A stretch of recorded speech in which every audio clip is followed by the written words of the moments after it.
नमस्कार, आप देख रहे हैं कुरुक्षेत्र भूमि न्यूज। आयुर्वेद जड़ी बूटियां जो हमारे जीवन में हर बीमारी का इलाज करती है। डॉक्टर बोस आयुर्वेदिक संस्थान एक ऐसा संस्थान जहां पर पुश्तैनी जड़ी बूटियों से इलाज का एक ऐसा माध्यम है जिनको डॉक्टर बोस के नाम से जाना जाता है। डॉक्टर वीरेंद्र आज अपने उस आयुर्वेद को अपने जीवन में आगे लेकर चल रहे हैं। डॉक्टर वीरेंद्र का कहना है, नबज से ही रोग को देख लिया जाता है। तो मुलाकात करेंगे डॉक्टर वीरेंद्र से, जानकारी लेंगे कि किस प्रकार वो जड़ी बूटियों से बीमारियों का इलाज करते हैं और नबज से किस प्रकार वो रोग की पहचान करते हैं, जिनका नाम आज चर्चा में है। जो नबज देखना, नबज देखकर रोग का निदान करना, वो आजकल लुप्त प्राय क्या बिल्कुल लुप्त ही हो चुका है।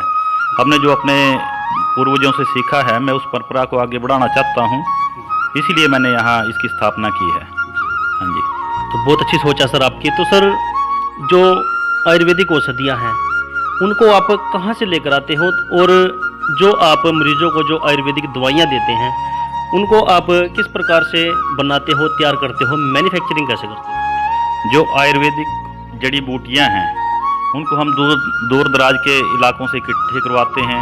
जैसे हिमालय का एरिया है, मंसूरी है, शिमला है, दूसरे पहाड़ी एरियो से जिस एरिया में जैसी जड़ी बूटी मिलती है उनको इकट्ठा करवाते हैं। उसके बाद उनकी गुणवत्ता का ध्यान रखा जाता है, कहीं उसके ऊपर मकड़ी तो नहीं फिर गई है, किसी पशु पक्षी ने उसके ऊपर विष्ठा तो नहीं कर दी है। उसके बाद उनकी ग्रेडिंग करके उनको छाया में सुखाया जाता है और उसके बाद स्वयं वो जड़ी बूटियाँ रस भावनाएं वगैरह देकर तैयार की जाती हैं, तभी वो लाभप्रद होती हैं।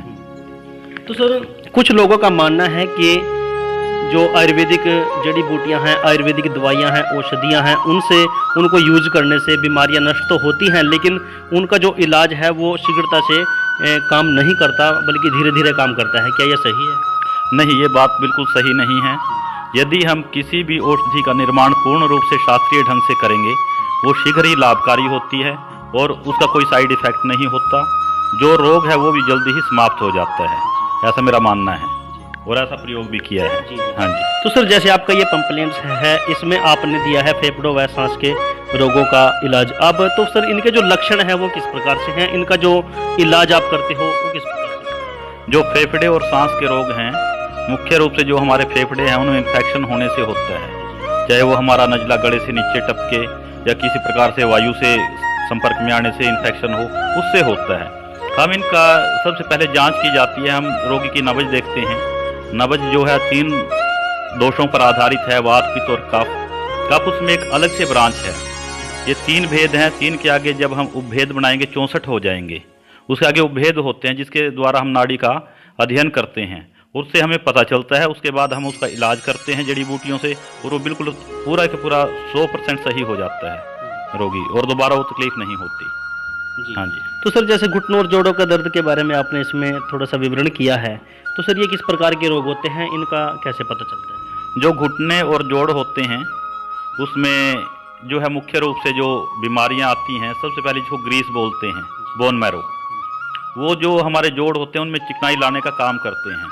जब वो ग्रीस खत्म हो जाता है तो हमारे 64 हो जाएंगे। उसके आगे उपभेद होते हैं जिसके द्वारा हम नाड़ी का अध्ययन करते हैं, उससे हमें पता चलता है। उसके बाद हम उसका इलाज करते हैं जड़ी बूटियों से और वो बिल्कुल पूरा का पूरा 100% सही हो जाता है रोगी, और दोबारा वो तकलीफ नहीं होती। हाँ जी। तो सर, जैसे घुटनों और जोड़ों का दर्द के बारे में आपने इसमें थोड़ा सा विवरण किया है, तो सर ये किस प्रकार के रोग होते हैं, इनका कैसे पता चलता है? जो घुटने और जोड़ होते हैं उसमें जो है मुख्य रूप से जो बीमारियां आती हैं, सबसे पहले जिसको ग्रीस बोलते हैं, बोन मैरो, वो जो हमारे जोड़ होते हैं उनमें चिकनाई लाने का काम करते हैं। जब वो ग्रीस खत्म हो जाता है तो हमारे जो जोड़ों के ऊपर कार्टिलोज की गत्थी होती है वो समाप्त हो जाती है और जोड़ घिस जाते हैं, जिसके कारण हड्डियों में जख्म हो जाते हैं और रोगी को पीड़ा वगैरह शुरू हो जाती है। जब हम उसको किसी बड़े हॉस्पिटल में जाएंगे, वो उनको पहले तो पेन किलर देते रहेंगे, जिससे दर्द तो उसका ख़त्म रहेगा क्योंकि सुन्न हो जाता है वो, लेकिन उसकी जो रोग की अवस्था है वो बढ़ती चली जाएगी और लास्ट स्टेज पे आ जाएगा। उस समय उसको जॉइंट रिप्लेसमेंट के लिए बोल दिया जाता है। लेकिन जो हमारी जड़ी बूटियाँ हैं, जो हमारी हड्डी है उसके अंदर जो उसके घटक हैं उनको पूरा करके जो ग्रीस है उसको शुरू करती है और जख्मों को भरती है, जिससे रोगी सामान्य हो जाता है और चलने फिरने लायक हो जाता है और वो जोड़ बिल्कुल सही हो जाते हैं। हाँ जी।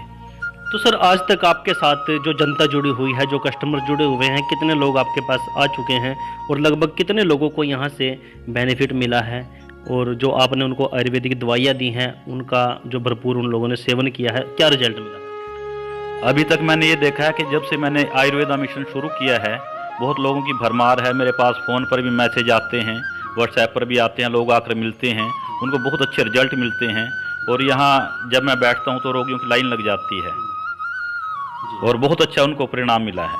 हाँ जी। सर ये डॉक्टर बोस हैं कौन और इनका जो परिचय है वो क्या है, किस प्रकार से?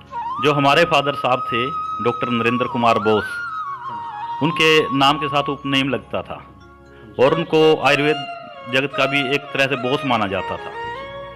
अच्छे से अच्छे वैद्य हकीम आकर उनसे सलाह लेते थे, उनको बोस बोलते थे। आगे उसी परंपरा में आगे चलते हुए मैंने भी ये जो कार्य शुरू किया है उन्हीं के नाम पर किया है, उन्हीं की श्रद्धांजलि के रूप में किया है, इसलिए बोस लगाया जाता है। हाँ जी। तो सर आज हमारे चैनल के माध्यम से आप जनता को क्या संदेश देना चाहोगे कि किस प्रकार से अपना खान पान, अपने स्वास्थ्य का और शरीर का ध्यान रखें? चरक ने अपने ग्रंथों में कहा है हितभुक रितभुक मितभुक।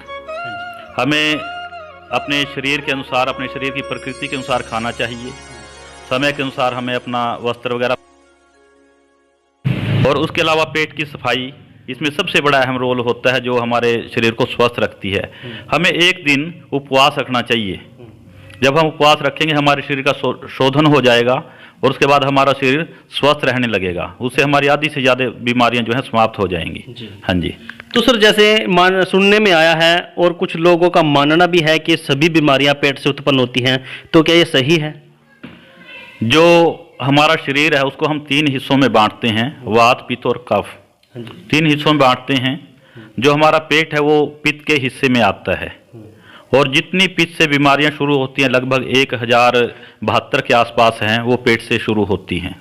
सबसे पहले जो है हमारे शरीर में जो विष इकट्ठा होता है पेट में होता है, अंतड़ियों में। जब हम खाते हैं उसके बाद जो उसका वेस्टेज है पूरा नहीं निकलता, उसके बाद वो शरीर में जमा हो जाता है, जहाँ गैस बनती है, तेजाब बन जाता है और वहीं से आधी से ज़्यादा बीमारियां शुरू हो जाती हैं। उसी के बाद हमारा शरीर रोगी होता है मुख्य रूप से। यदि हमारा पेट साफ रहेगा हमारी जीवाणु प्रतिरोधक क्षमता बढ़ेगी, रोग निवारक क्षमता बढ़ेगी और हमारा शरीर स्वस्थ रहेगा। हाँ जी। तो डॉक्टर साहब बोस आयुर्वेदिक संस्थान की ओर से जैसे कि होली का पर्व नज़दीक है, तो जनता को क्या संदेश देना चाहोगे? मैं जनता को संदेश देना चाहता हूं कि सभी जो नागरिक हैं अपने शरीर का विशेष ध्यान रखें, खुश रहें। मेरी उन सबको होली के पर्व पर बहुत बहुत शुभकामनाएं। और मैं अगर कोई रोगी है उसे यही आग्रह करता हूं, हमारा जो संस्थान है no loss no profit base पर है, धर्मार्थ आधार पर। यदि किसी के पास पैसे हैं तब भी उसको दवा मिलेगी, नहीं है तब भी उसको दवा मिलेगी। मैं उनको आमंत्रित करता हूं और उनका स्वागत करता हूं। धन्यवाद सर, बहुत अच्छी जानकारी आपने दी है और बड़े अच्छे तरीके से आपने जो बोस आयुर्वेदिक संस्थान है उसके नियमों के बारे में बताया है और किस प्रकार से आपने तैयार किया है उसके बारे में बताया है। तो सर धन्यवाद, जुड़े रहें कुरुक्षेत्र भूमि न्यूज के साथ। हमारी आशा रहेगी कि आपके संदेश को हम जन जन तक पहुंचाएं। धन्यवाद सर, जुड़े रहें कुरुक्षेत्र भूमि न्यूज के साथ। मैं राजेश सिरसवाल, कैमरामैन पूनम मैडम के साथ।